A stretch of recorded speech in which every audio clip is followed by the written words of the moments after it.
You're back on the air with Eric and Robin Gagnon, the restaurant brokers, and We Sell Restaurants. We Sell Restaurants is the industry leader in restaurants for sale, franchise restaurant resales, and site location for the food service industry. We operate the largest restaurant brokerage company in the nation based on the number of listings, transaction count, and volume. We are franchising nationwide and have offices in Florida, Colorado, South Carolina, Tennessee, and Georgia. And we have got a great topic today because we are talking about how you take your restaurant brands outside the door and into retail. Eric, kick us off. Absolutely, Steve. I want to hear about your kind of the answer before the break that we talked about. I mean, you're in over 3,000 outlets. Tell us about how do you compete and how do you get that shelf space? Well, first thing is, I just didn't do it overnight. You have to start small. And I would first start in your store, Get it figured out, make sure it freezes well, make sure it heats up right, get the product done right, get it correct. Then you go to like farm stands in your local area, go to some small stores. You don't go to Costco overnight. It took me a while to get into BJ's and the Costco's.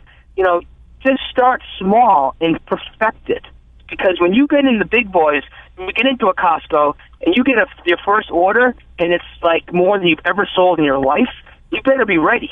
Yeah. So, it's amazing how people say to me, geez, how do you get to Costco? It took a while. You really got to grow first, get it ready, get your costs together, because if you go and you're not making it correctly and it's costing you too much money, you're actually going to lose money when you get these big orders.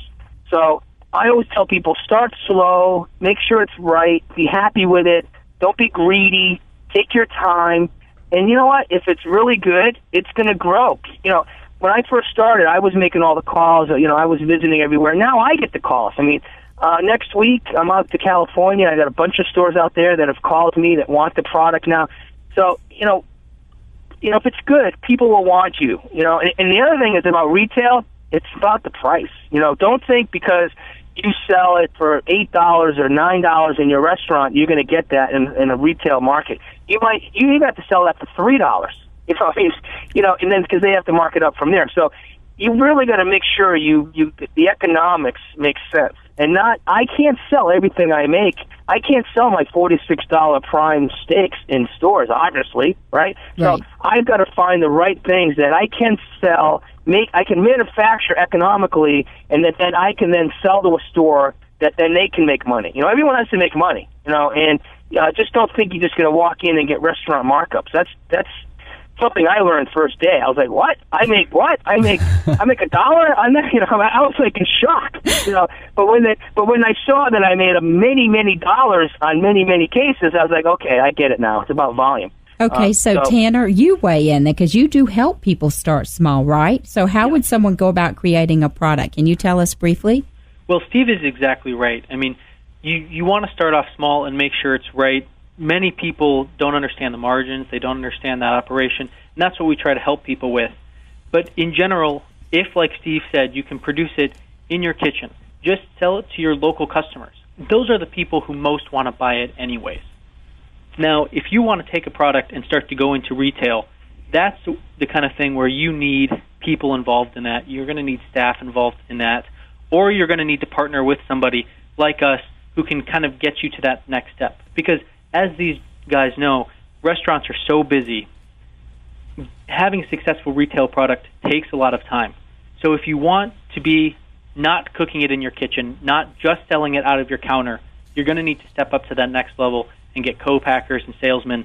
And a lot of people find that that's a challenge. It's more expensive, takes more time than they expected, but when you're successful, it can be lucrative and it can be a lot of fun to see your product on store shelves.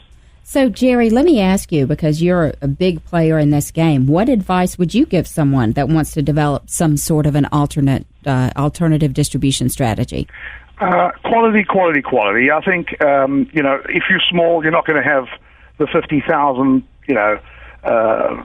hour croissant capability. So it's got to be, my opinion, you go for quality, the point of difference.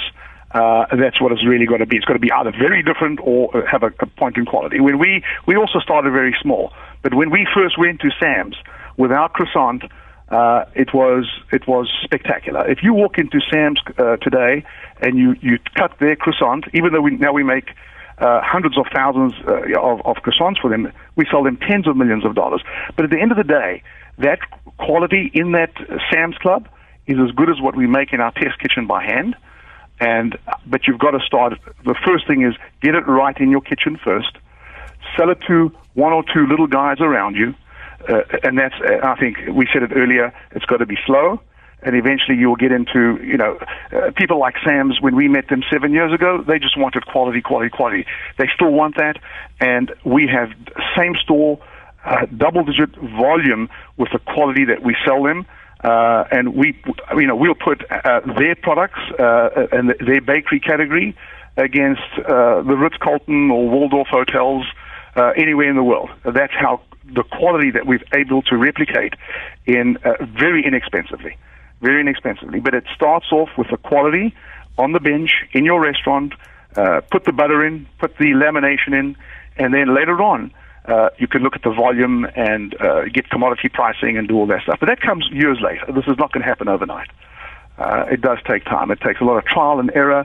There will be mistakes. We've made plenty. And every time we make a mistake, we celebrate and learn from it, and we move on. And I think that's the advice.